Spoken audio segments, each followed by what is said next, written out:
Now I'm going to try something. It'll either work or it won't. I don't know where I've been, I don't know where I'm going. So I put on how excited I was about actually buying the new Ridgemonkey, the deep pan, because I've always wanted one. And here it is set up on the little stove. Unfortunately at home we've got an induction hob and these won't work, so if I want to experiment with everything I have to get the little camping gas stove out, but it's not a problem. Now I'm going to try something. It'll either work or it won't. Now I know you can make cakes in the standard size Ridgemonkey, and that's all well and good. I've done it myself. I've made pies as well. But there is always the little issue of this being so close to the heat that you have to keep turning it over. So I'm going to try something with this deep pan.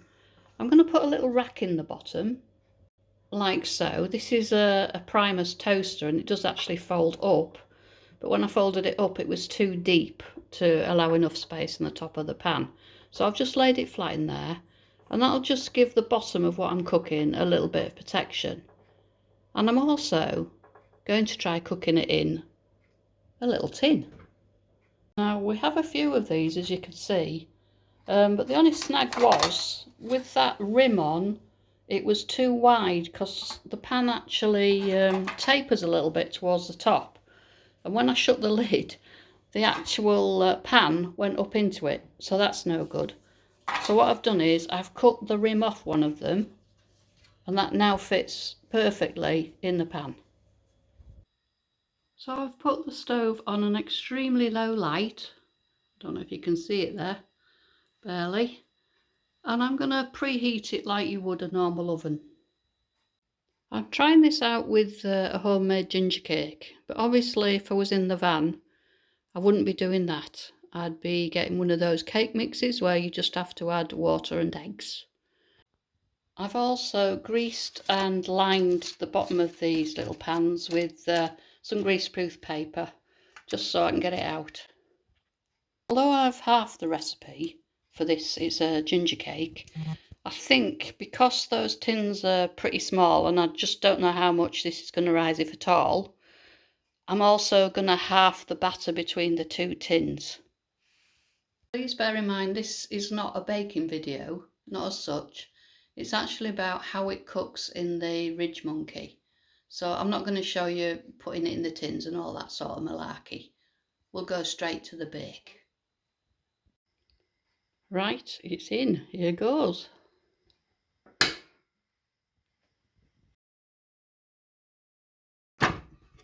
Let's have a look. Ooh. Now then, looking at that, it looks like I didn't need to divide it into two. I could have left it as one. It's taken each section about 35 minutes. And to be honest, it's because I picked a ginger cake. I should have just picked a Victoria sandwich. I'm sure that would have done in half the time. And I'm going to give that a go, but it smells lovely. And it looks cooked. See if I can actually separate this pan. When I want to do it, I can't. There we go. Let's put this down on the cooker over here with the other half of the cake.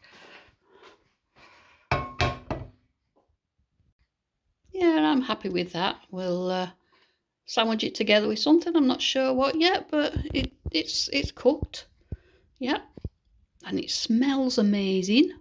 So as you can see, the one to the left was cooked on a lower heat for longer, and the closest one to me here on the right was cooked on a slightly higher heat.